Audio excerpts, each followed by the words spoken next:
আসসালামু আলাইকুম। শিক্ষা প্রতিষ্ঠান প্রধানগণের প্রতি জরুরি নির্দেশনা জারি করেছে মাধ্যমিক ও উচ্চ শিক্ষা বোর্ডগুলো।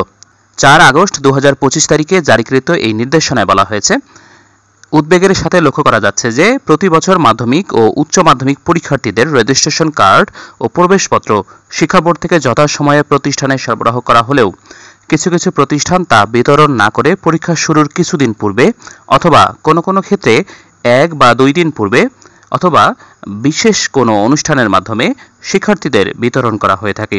ফলে শিক্ষার্থীদের বিষয় বা পত্রে ভুল থাকলেও সময় স্বল্পতার কারণে পরীক্ষা শুরুর আগে তা সংশোধন করা সম্ভব হয় না। 2.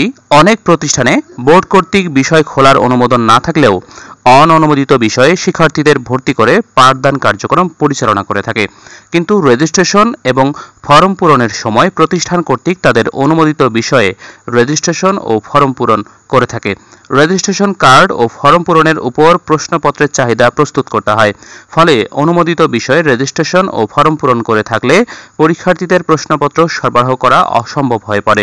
অনুমোদিত বিষয়ে ফরম পূরণ করলে প্রবেশপত্র দেয়া সম্ভব হয় না। ফলে পরীক্ষার্থীরা চরম মানসিক যন্ত্রণার শিকার হয় এবং তাদের শিক্ষাজীবন হুমকির মুখে পড়ে। 3. 2026 সালের এসএসসি ও এইচএসসি পরীক্ষায় বোর্ড কর্তৃক নির্ধারিত সময়ের মধ্যে সকল পরীক্ষার্থীদের ফরম পূরণ সম্পন্ন করতে হবে। বিলম্ব ফি সহ ফরম পূরণের নির্ধারিত তারিখ শেষ হওয়ার পর আর কোনো অবস্থাতেই পরীক্ষার্থীদের ফরম পূরণের সুযোগ দেওয়া হবে না। ফরম পূরণের নোটিশ ভালোভাবে শিক্ষার্থীদেরকে নিশ্চিত করতে হবে। 4. শিক্ষা বোর্ড হতে রেজিস্ট্রেশন কার্ড এবং প্রবেশপত্র প্রাপ্তির 7 কর্মদিবসের মধ্যে শিক্ষার্থীদের মাঝে বিতরণ করতে হবে।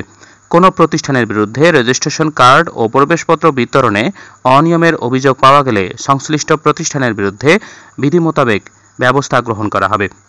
চেয়ারম্যান মহোদয়ের আদেশক্রমে প্রফেসর ডক্টর মোহাম্মদ আব্দুল মতিন, পরীক্ষা নিয়ন্ত্রক, মাধ্যমিক ও উচ্চ মাধ্যমিক শিক্ষা বোর্ড, যশোর। সম্মানিত দর্শক শ্রোতা, আপনারা যারা এই নোটিশটি দেখেছেন, আপনারা খেয়াল করেছেন এখানে 3 নম্বরে স্পষ্টভাবে বলা হয়েছে যে বিলম্ব ফি সহ ফরম পূরণের যে নির্ধারিত তারিখ সেটা শেষ হয়ে যাওয়ার পর কোনো অবস্থাতেই শিক্ষার্থীদের আর ফরম পূরণের সুযোগ দেওয়া হবে না। মানে এরপরে আপনি বোর্ডে গিয়েও শিক্ষার্থীদের ফরম পূরণ করাতে পারবেন না। এর আগে পরীক্ষার আগের দিনও শিক্ষার্থীরা ফরম পূরণ করতে পারত।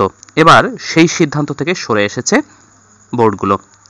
যদিও এই নোটিশটি যশোর শিক্ষা বোর্ডের জন্য প্রযোজ্য, তবে এই নোটিশটি সারা দেশের সকল শিক্ষা প্রতিষ্ঠানের জন্য প্রযোজ্য হবে। কারণ সারা বাংলাদেশে যতগুলো শিক্ষা বোর্ড আছে এই বোর্ডগুলোর সমন্বয়ে একটা আন্তঃশিক্ষা বোর্ড গঠন করা হয়েছে।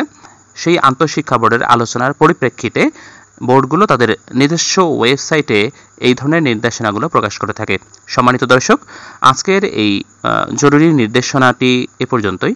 আশা করছি নির্দেশনাটি আপনাদের ভালো লেগেছে। যদি ভালো লাগে তাহলে অবশ্যই চ্যানেলটি সাবস্ক্রাইব করে এই ধরনের ভিডিওগুলো যাতে নিয়মিত পান সেজন্য পাশে থাকা বেল আইকনটিকে অন করে দিবেন। আর পরবর্তী আপডেট পেতে আমাদের চ্যানেলটি নিয়মিত দেখুন।